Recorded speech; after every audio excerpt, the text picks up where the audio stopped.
So I'm back in Philly after an awesome weekend in Boston, and for those of you not in Pennsylvania, it's officially Groundhog's Day, and Punxsutawney Phil did not see his shadow, so spring is coming right around the corner. So this week we had our first show of the new year, as LVMH Watch Days took place in Florida this week. With the first show comes the first new launches of the year. And we'll start with TAG Heuer. The highlight of the new collection is a pair of Carrera chronographs. The first, a single 30-minute chronograph with the recorder at 3 and the date at 9. Now this is definitely a throwback design reminiscent of quirky 70s Heuer chronographs. And of course it has a teal green dial, priced at $6,550. The second piece is a tourbillon chrono. It's actually quite well done, and again with the teal green dial, it's a striking piece. They added new dials to the Solograph series and a new 34mm size, and also a new connected watch with a brand new color, you guessed it, deep green.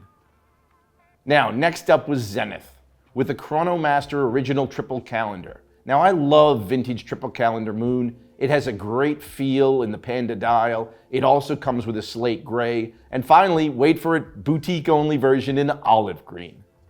Next, they have two new Chronomaster Sports, a ceramic green bezel dial and strap, and a full rose gold version with a sapphire and diamond bezel, which might be slightly similar in design to a brand we all know and love. Next up, Bulgari. Now, Octa Finissimo, already one of my favorite collections from Bulgari, and so distinctive. We got the new Tuscan copper dial. It's a great addition to the collection, as well as a full gold version in yellow gold with a beautiful blue dial. Lucia got a few upgraded stone dials that are quite attractive, with the malachite into Serio really popping out.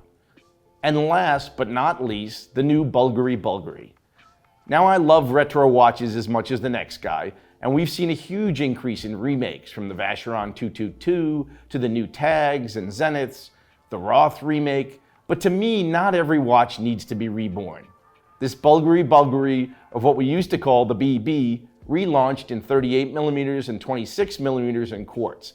Now last but not least, we have Hublot. They launched their 10th masterpiece, the MP10 Tourbillon Weight Energy System. Now no brand is more polarizing these days than Hublot, and this watch will definitely either be a love or hate for many of us.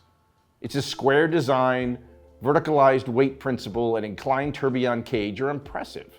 It has 592 components and being produced in 50-piece limited edition at a retail of $264,000.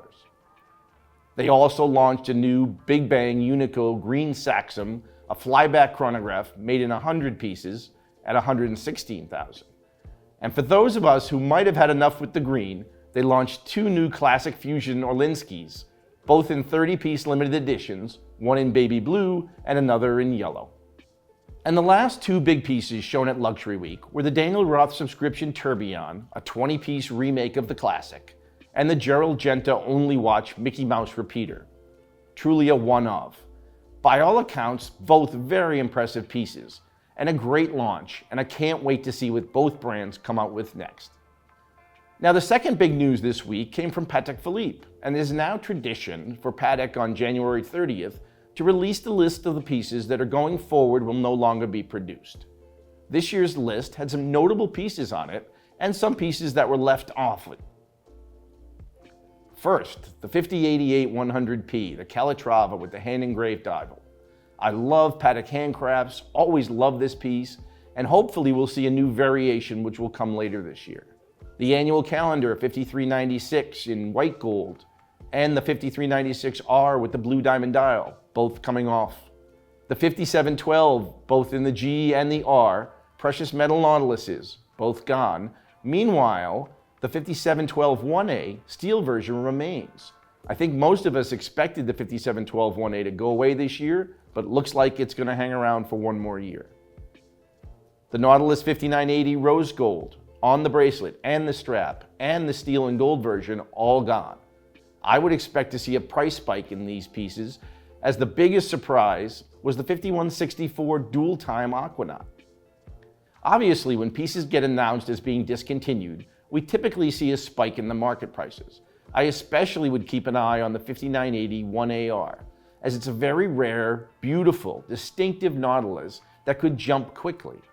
Also, the 5164A travel time should spike, but maybe we'll see a new dial in the future. We shall see only in a few months.